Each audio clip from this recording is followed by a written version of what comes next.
Hello guys, ನಮ್ಮ YouTube ಚಾನಲ್ಗೆ ಸ್ವಾಗತ. ಲೇಜಿ ಮಾಸ್ಟರ್ ಯೂಟ್ಯೂಬ್ ಚಾನಲ್ಗೆ ನೀವಿನ್ನು ನಮ್ಮ ಫಸ್ಟ್ ಟೈಮ್ ನೋಡ್ತಾ ಇದ್ರೆ ಲೈಕ್ ಮಾಡಿ, ಶೇರ್ ಮಾಡಿ, ಸಬ್ಸ್ಕ್ರೈಬ್ ಮಾಡಿ ಅಂತ ಹೇಳ್ತಾ ಇವತ್ತಿನ ಟಾಪಿಕ್ ಏನಪ್ಪಾ ಅಂದ್ರೆ ಡಯಾಬಿಟಿಸ್ ಬಗ್ಗೆ ಮಾತಾಡ್ತಿರೋದು. Understanding diabetes. ಡಯಾಬಿಟಿಸ್ ಅಂದ್ರೆ ಯಾಕೆ ಬರುತ್ತೆ, ಏನಕ್ಕೆ ಬರುತ್ತೆ ಮನುಷ್ಯನಿಗೆ. ಡಯಾಬಿಟಿಸ್ ಲೈಕ್ ನೋಡ್ಬೋದು, ನಿಮಗೆ ಶುಗರ್ ಕಾಯಿಲೆ ಏನಕ್ಕೆ ಬರುತ್ತೆ, ಆರ್ ಬಿ ಶುಗರ್ ಏನಾಗಿರ್ಬೋದು. ನೀವೇನಕ್ಕೆ ಜಾಸ್ತಿ ನೀವು ಟೀ ಕಾಫಿ ಕುಡಿಯೋದ್ರಿಂದ, ಆಮೇಲೆ ನೀವು ಯಾವಾಗ್ಲೂ ಲೇ ಮಲ್ಕೊಂಡೇ ಇರ್ತೀರಾ, ಆಮೇಲೆ ಓಡಾಡೋದಿಲ್ಲ ಜಾಸ್ತಿ. ಆಮೇಲೆ ನಿಮಗೆ ಅವಾಗ ಹೊಟ್ಟೆ ಹಸಿತಾ ಇರುತ್ತೆ, ನಿಮ್ಗೆ ಎಷ್ಟೇ ತಿಂದ್ರು ಹೊಟ್ಟೆ ಹಸಿತಾ ಇರುತ್ತೆ. ನಿಮ್ಗೆ ಅವಾಗ ಏನಾದ್ರು ಕೈ ಕಾಲು ಇಟ್ಕೊಳ್ಳೋದು, ಕೈ ಜುಮ್ ಅನ್ನೋದು, ಕಾಲು ಜುಮ್ ಅನ್ನೋದು, ಕೈಗೆಲ್ಲ ಫುಲ್ ಕೋಲ್ಡ್ ಆಗೋದು, ಈ ರೀತಿ ಎಷ್ಟೋ ಕಾರಣಗಳಿದೆ. ಆದ್ರೆ ಆ ಕಾರಣದಿಂದ ಡಯಾಬಿಟಿಸ್ ನಿಮ್ಗೆ ಬಂದೇ ಬರುತ್ತೆ. ಫುಡ್ ಲೈಫ್ ಸ್ಟೈಲ್ ಆಗಿರ್ಬೋದು, ಯಾವ ಫುಡ್ ತಿಂತಾ ಇದ್ದೀರಾ, ಏನ್ ಫುಡ್ ತಿನ್ಬೇಕು ಡೈಲಿ ನೀವು, ಆ ತರ ಇದ್ದಾಗ ಜಾಸ್ತಿ ದಪ್ಪ ಇರೋರಿಗೆ ಆ ತರ ಆಗುತ್ತೆ. Understanding diabetes. ಇವತ್ತು ಅಂಡರ್ಸ್ಟ್ಯಾಂಡಿಂಗ್ ಡಯಾಬಿಟಿಸ್ ಬಗ್ಗೆ ನಾವು ಮಾತಾಡೋಣ. ಕಾಂಪ್ರಿಹೆನ್ಸಿವ್ ಗೈಡ್, ಅರ್ಲಿ ಡಿಟೆಕ್ಷನ್ ಆಗಿರ್ಬೋದು, risk factors and proactive health management for sustainable future. ಅದೇನು ಹೇಳ್ದ, ಪ್ರೊಆಕ್ಟಿವ್ ಹೆಲ್ತ್. ನಿಮ್ ಪ್ರೊಆಕ್ಟಿವ್ ಆಗಿರೋದಿಲ್ಲ, ನಿಮ್ಮ ಹೆಲ್ತ್ ಮೇಲೆ ಕೆಳಗೆ ಆಗ್ತಾ ಇರುತ್ತೆ. ನಿಮ್ಗೆ ಅವಾಗ ವಾಮಿಟ್ ಆಗೋದು, ನಿಮಗೆ ತುಂಬಾ ಹೊಟ್ಟೆ ಹಸಿದು, ಎಷ್ಟೇ ತಿಂದ್ರು ತುಂಬಾ ಹೊಟ್ಟೆ ಹಸಿಗೋದು, ಆಮೇಲೆ ಆಯಾಸ ಆಗೋದು, ಸುಸ್ತಾಗೋದು ಅವಾಗ ಈ ತರ ಆಗ್ತಾ ಇರುತ್ತೆ. ಆಮೇಲೆ ಅರ್ಲಿ ಫಿಸಿಕಲ್ ವಾರ್ನಿಂಗ್ ಸೈನ್ಸ್ ಯಾವ್ಯಾವ ತರ ನಿಮ್ಗೆ ಕಾಣಿಸ್ಕೊಳುತ್ತೆ. Hydration and urination. ನಿಮ್ಗೆ watch for persistent increased thirst and frequent trips to bathroom. ಅವಾಗ ನೀವು ವಾಶ್ರೂಮ್ ಹೋಗ್ಬೇಕು ಅನ್ಸ್ತಾನೆ ಇರುತ್ತೆ. ಆಮೇಲೆ ಯೂರಿನೇಷನ್ ಪ್ರಾಪರ್ ಆಗಿ ಆಗೋದಿಲ್ಲ ನಿಮ್ಗೆ. ಆಮೇಲೆ ವೈಟ್ ಅಂಡ್ ಎನರ್ಜಿ, ಜಾಸ್ತಿ ವೆಯ್ಟ್ ಲಾಸ್ ಆಗ್ಬೋದು ಅವಾಗ ಟೈಮಲ್ಲಿ ಡಯಾಬಿಟಿಸ್ ಇದ್ದಾಗ. ಆಮೇಲೆ ನಾರ್ಮಲ್ ಈಟಿಂಗ್ ಹ್ಯಾಬಿಟ್ಸ್, ಇವನ್ ನೀವು ನಾರ್ಮಲ್ ಆಗಿ ತಿಂದ್ರು ಜಾಸ್ತಿ ವೆಯ್ಟ್ ಲಾಸ್ ಆಗೋ ಸಾಧ್ಯತೆ ತುಂಬಾ ಇರುತ್ತೆ ಅಂತಾನೆ ಹೇಳ್ಬೋದು. ಅದು ನಿಮ್ಗೆ ಡಯಾಬಿಟಿಸ್ಗೆ ಎಫೆಕ್ಟ್ ಆಗುತ್ತೆ. ಅದ್ ಬಿಟ್ರೆ ಪರ್ಸಿಸ್ಟೆನ್ಸ್ ಫ್ಯಾಟಿಗ್, ಫೀಲಿಂಗ್ ಕಂಪ್ಲೀಟ್ಲಿ ಎಕ್ಸಾಸ್ಟೆಡ್. ನೀವು ಇವಂದು ನೀವು 8 hours ಆಫ್ ಸ್ಲೀಪ್ಸ್, ನೀವು 8 hours ಆಫ್ ಪ್ರಾಪರ್ ನಿದ್ದೆ ಮಾಡಿದ್ರು ಕೂಡ, 8 ಗಂಟೆಗಳ ಕಾಲ ಪ್ರಾಪರ್ ಆಗಿ ನಿದ್ದೆ ಮಾಡಿದ್ರು ಕೂಡ ನಿಮ್ಗೆ ಫುಲ್ ಡೇ, ನಿಮ್ಗೆ ನೆಕ್ಸ್ಟ್ ಫುಲ್ ಡೇ ನಿಮ್ಗೆ ಸುಸ್ತು ಅನ್ಸ್ತಾನೆ ಇರುತ್ತೆ, ಫುಲ್ಲು ಮೈಕೈ ನೋವು ಅನ್ಸ್ತಾನೆ ಇರುತ್ತೆ, ನಿಮ್ಗೆ ಫುಲ್ ಸ್ಯಾಡ್ ಆಗ್ತಾನೆ ಇರುತ್ತೆ. ಲೈಕ್ ನಿಮ್ಗೇನು ಬೇಡ ಅನ್ಸ್ಬಿಡುತ್ತೆ, ಆ ತರ ಅನ್ಸ್ಬಿಡುತ್ತೆ. ಮೈಕೈ ನೋವು ಆಗೋದು, ಕೈ ಕಾಲು ಜುಮ್ ಇಟ್ಕೊಳ್ಳೋದು, ತುಂಬಾ ಥಂಡಿ ಆಗೋದು, ಆ ತರ ಅನ್ಸುತ್ತೆ ನಿಮ್ಗೆ. ಈ ತರ ನಿಮ್ಗೆ ಫಿಸಿಕಲ್ ವಾರ್ನಿಂಗ್ ಸೈನ್ಸ್ ಕಾಣಿಸ್ಕೊಳುತ್ತೆ ಡಯಾಬಿಟಿಸ್ ಅಲ್ಲಿ. ಇನ್ನ ವಿಸಿಬಲ್ ಸ್ಕಿನ್ ಚೇಂಜಸ್, ಸ್ಕಿನ್ ಅಲ್ಲಿ ರ್ಯಾಷಸ್ ಆಗೋದು, ಅಥವಾ patches of skin may appear like folds, necks, armpits. ನಿಮ್ಗೆ ಬ್ಲಾಕ್ ಆಗಿ ಒಂಚೂರು ಗುಳ್ಳೆ ತರ ಆಗೋದು. ಆಮೇಲೆ ಹೀಲಿಂಗ್ ಅಂಡ್ ಟೆಕ್ಸ್ಚರ್ ಅಂದ್ರೆ slow healing cuts or wounds or dirty it's that skin does not improve with regular moisturising ಆಗ್ಬಹುದು. ನಿಮ್ಗೆ ಕರೆಕ್ಟ್ ಆಗಿ ಪ್ರಾಪರ್ ಆಗಿ ಸ್ಕಿನ್ ಡಯಾಬಿಟಿಸ್ ಇದ್ದಾಗ ಆ ತರ ಪ್ರಾಪರ್ ಆಗಿ ನಿಮ್ಗೇನು ಅದು ಅನ್ಸೋದಿಲ್ಲ. ಒಂಥರ ಎಫೆಕ್ಟ್ ಅಂತ ಗುಳ್ಳೆ ಆಗೋದು ಅಥವಾ ರ್ಯಾಷಸ್ ಆಗೋದು ಆ ತರ ಕಂಡು ಬರ್ತಾನೆ ಇರುತ್ತೆ.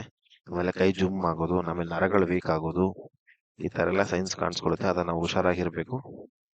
ಆ ಆಮೇಲೆ ನಿಮ್ಗೆ ಡಯಾಬಿಟಿಸ್ ಅಲ್ಲಿ ನೆಕ್ಸ್ಟ್ ಇನ್ನೊಂಥರ ಯಾವ ತರ ಸೈನ್ಸ್ ಕಾಣಿಸ್ಕೊಳುತ್ತೆ ಅಂದ್ರೆ, ನಿಮ್ಗೆ ವಿಷನ್ ಅಂಡ್ ಹೈ ಹೆಲ್ತ್. ನಿಮ್ಗೆ ಕಣ್ ತುಂಬಾ ಬ್ಲರ್ ಆಗೋದು, ಫ್ಲಕ್ಚುಯೇಟಿಂಗ್ ಕ್ಲಾರಿಟಿ.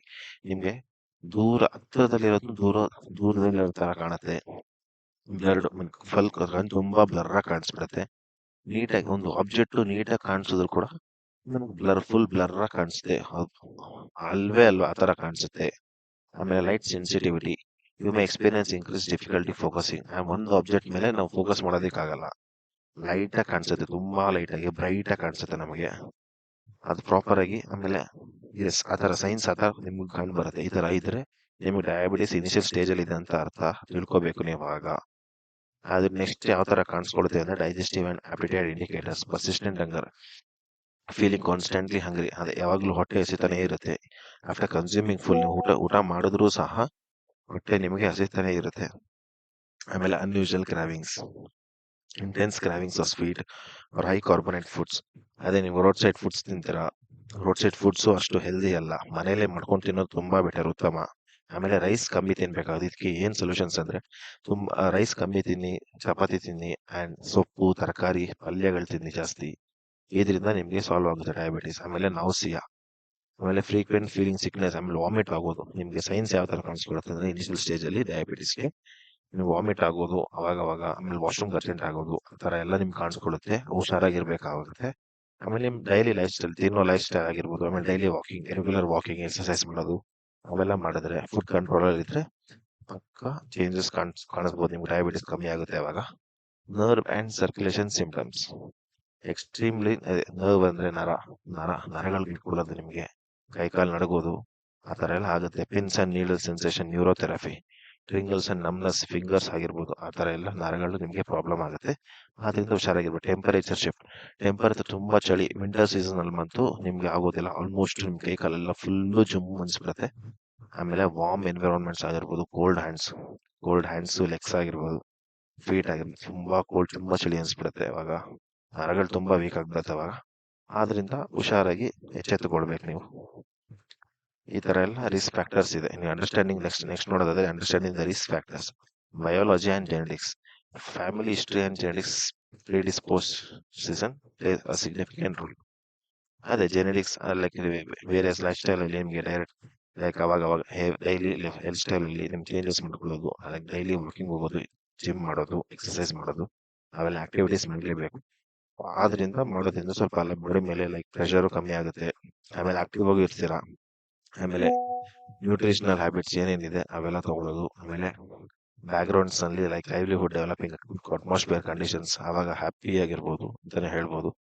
ಆಮೇಲೆ ನೆಕ್ಸ್ಟ್ ಅವಾಗ ನೀವು ಮೆಡಿಕಲ್ ಸ್ಕ್ರೀನಿಂಗ್ ನಿಮ್ಗೆ ಇಯರ್ಲಿ ಟ್ವೈಸ್ ಅವರು ಮಾಡಿಸ್ಲೇಬೇಕಾಗತ್ತೆ. Blood sugar test twice 3 months ಒಂದ್ಸಲ, 3 ಮಂತ್ಸ್ಗೆ ಒಂದ್ಸಲ ಮಾಡಿಸಿ test, A1C test, blood sugar test, ಆಮೇಲೆ fasting glucose, overall body check ಕೂಡ ಮಾಡಿಸ್ಬೋದು ಇಯರ್ಲಿ ಒನ್ಸ್ ಕೂಡ. ಅದು ಓಕೆ, ಅದು ಆ ಥರ ಮಾಡಿಸ್ಬೇಕಾಗತ್ತೆ. ನೀವು ಅವ್ರು ಚೆಕ್ ಮಾಡಿಸ್ಬೇಕಾಗತ್ತೆ. ಅವಾಗ ನಿಮ್ ಡಯಾಬಿಟಿಸ್ ಕಂಟ್ರೋಲ್ ಯಾವ ಸ್ಟೇಜಲ್ಲಿ ಇದೆ ಅಂತ ನಿಮಗೆ ಗೊತ್ತಾಗುತ್ತೆ. ಆಮೇಲೆ ಇಮಿಡಿಯೇಟ್ ಆಕ್ಷನ್ ಸ್ಟೆಪ್ಸ್ ಯಾವ್ಯಾವ ಏನ್ ಮಾಡ್ತೀರಾ ಅಂದ್ರೆ, track your health. Every day ನೀವು ಟ್ರ್ಯಾಕ್ ಕೂಡ ಮಾಡ್ಬೋದು. ಆಮೇಲೆ ನಿಮ್ಮ ಹತ್ರ ಒಂದು ಮಿಷಿನ್ ಬರುತ್ತೆ, keep daily symptom diary identify patterns and you can visit to nearest marks ಕೂಡ ವಿಸಿಟ್ ಮಾಡಿ, ಅಲ್ಲಿ ಡಾಕ್ಟರ್ ಹೆಲ್ಪ್ ತಗೊಳ್ಳಿ. ಯಾವ ಸ್ಟೇಜ್ ಅಲ್ಲಿ ಇದೆ, BP, ಶುಗರ್ ಆಗಿರ್ಬೋದು, ಡಯಾಬಿಟಿಸ್, ಅದೆಲ್ಲ ನೀವು ಚೆಕ್ ಮಾಡಿ ಬೇಸ್ಡ್ ಆನ್ ದಟ್ ನೀವು ಇಂಪ್ರೂವ್ ಆಗ್ಬೋದು. ನಾವು ಯಾವ ತರ ಇಂಪ್ರೂವ್ ಆಗಬೇಕು, ಡೈಲಿ ಆಕ್ಟಿವಿಟೀಸ್ ಲೈಕ್ ತಿನ್ನೋದ್ರಲ್ಲಿ ಏನ್ ಮೇನು, ರೈಸ್ ಕಮ್ಮಿ ಮಾಡಬೇಕು, ಸೊಪ್ಪು ತರಕಾರಿ ಜಾಸ್ತಿ ತಿನ್ಬೇಕು, ಪಲ್ಯಗಳು ಜಾಸ್ತಿ ತಿನ್ಬೇಕು, ಪ್ರೋಟೀನ್ ಫುಡ್ಸ್ ಜಾಸ್ತಿ ತಗೊಳ್ಳಿ. ಆವಾಗ ನಿಮ್ಗೆ ಡಯಾಬಿಟಿಸ್ ಕಮ್ಮಿ ಆಗುತ್ತೆ. ಟ್ಯಾಬ್ಲೆಟ್ಸ್ ತಗೊಳ್ಳೋ ಅವಶ್ಯಕತೆನೇ ಇರೋದಿಲ್ಲ. ಇದೇ ಮೇನ್ ಇರೋದು ಪ್ರಿವೆನ್ಷನ್ ಅಂಡ್ ಮಾನಿಟರಿಂಗ್. ನಿಮ್ಗೆ ಯಾವ ಲೆವೆಲ್ ಇದೆ ನ್ಯೂಟ್ರಿಷನ್ ಅಂದ್ರೆ ಬ್ಲಡ್ ಶುಗರ್ ಅವಾಗ ಚೆಕ್ ಮಾಡಿಸ್ಬೇಕಾಗುತ್ತೆ. 3 ಮಂತ್ಸ್ ಒನ್ಸ್ ಚೆಕ್ ಮಾಡಿಸಿ ಬ್ಲಡ್ ಶುಗರು ಯಾವ ತರ ಇದೆ. ಆಕ್ಟಿವಿಟೀಸ್ ಮಾಡಬೇಕು daily 30 minutes of walking daily with improve insulin ಆಗಿರ್ಬೋದು, ಎಕ್ಸರ್ಸೈಸ್ ಆಗಿರ್ಬೋದು. Screening, schedule frequent health checkup ಮಾಡಿಸಿ ಆವಾಗ ಕೂಡ ನಿಮ್ಗೆ ಗೊತ್ತಾಗುತ್ತೆ ಯಾವ ಸ್ಟೇಜ್ ಅಲ್ಲಿ ಇದೆ, ಏನೇನಿದೆ, ನಿಮ್ಗೆ ಏನೇ ಪ್ರಾಬ್ಲಮ್ಸ್ ಇದೆ ಅಂತೆಲ್ಲ ಗೊತ್ತಾಗುತ್ತೆ. ಅವೇರ್ನೆಸ್ ಮಾಡ್ಬೋದು. ಈ ತರ ಇದಿಷ್ಟು ಡಯಾಬಿಟಿಸ್ ಟಾಪಿಕ್ ಆಗಿತ್ತು. ಇದೇ ರೀತಿ ಇವತ್ತಿಗೆ ಈ ಡಯಾಬಿಟಿಸ್ ಟಾಪಿಕ್ ನಮ್ಗೆ ಮುಗಿದಿದೆ. ಇದೇ ರೀತಿ ಕಂಟೆಂಟ್ಗಳಿಗಾಗಿ ಲೈಕ್ ಮಾಡಿ, ಶೇರ್ ಮಾಡಿ, ಸಬ್ಸ್ಕ್ರೈಬ್ ಮಾಡಿ ಅಂತ ಹೇಳ್ತಾ ಧನ್ಯವಾದಗಳು.